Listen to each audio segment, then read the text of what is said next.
Kamal Kanura Line TV. Mijiram jidid ke channel ma gorejin bi subscribe. Ka mijiram jidid ba jen channel ma gorejin bi nyuak ba kanir ko kien. Jin ba machi nok bo der do der lar bi shu garpin gwasamo ke bi char bi comment ke je ke bi roja dan guje der lar bi je chulat.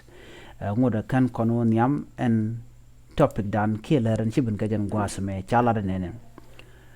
Police ni chika journalist yen ko shidaman nyal kual. Police chika wo gwas mi ti radio station teten chikan ramalet ka radio station chikan shu yiɛn man yiɛn ka jen bukon lar ka jen gwasame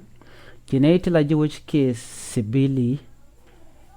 chikan dier ka yienen cha yiɛn ramkel melet ka community radio rewi ka yirol West County ka Lake State Edmond Yakani ramkel melakur ki executive director organization Michel ke CPO take rin michalat jen ramo leda ke organization Michel CPO ke community empowerment for progress organization kelado sapiro dol jongror yan ke jere lat ke Saturday shu police ni shu ben ka kep kana ka bom kamen kap ke je o chala no shigat waydɛ nyal kual ke his cousin he loved someone daughter yan ka Mr. Sefro ka kwiko chi ran ram marken che nyam che nyaram de dien che je kwala la shegda ka jen chero de nyot chi police ni jala no wete e chi wade mi chi nyal kwala wete shebe baro nyot gwal dan teten bangod ba tere tijien ke gwal danen cha yenten Läär me chikana lat chala da yakani ngo che chong no deran yen ka deram do dien michelat chang marken tele police ni chonko de kan yen kan police ni gor kano de karam in chi der gor ke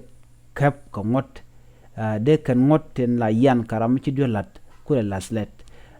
en men chalat police ni ko de karar de kan yen ka durara dien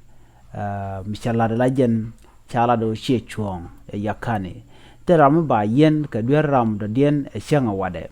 na mo kel michalat ne content en wini ka kwiko charam journalism les ka community radio ke la radio station chaja yen ka kwiko chete gadwede mi nyal che kwal chala na mo teram de yen ka durara dien ken police pankien de gor do mi karam mo be kana kep ko ngot ka je mi ram ci dur che jelat la gor ko je ram mo ka dur dane chelat mi ci ran mi ci dor che kwal la gor ni chora mo chawe go no ba kem che mane na mo kel mi chala do ci police dur mi kana lat jen lerande kon linga jen gwasame mi jiram jidit gore jen be ci comment ka charu no jen o de ram mo de je yen ka dur ara dien ke ci jen nok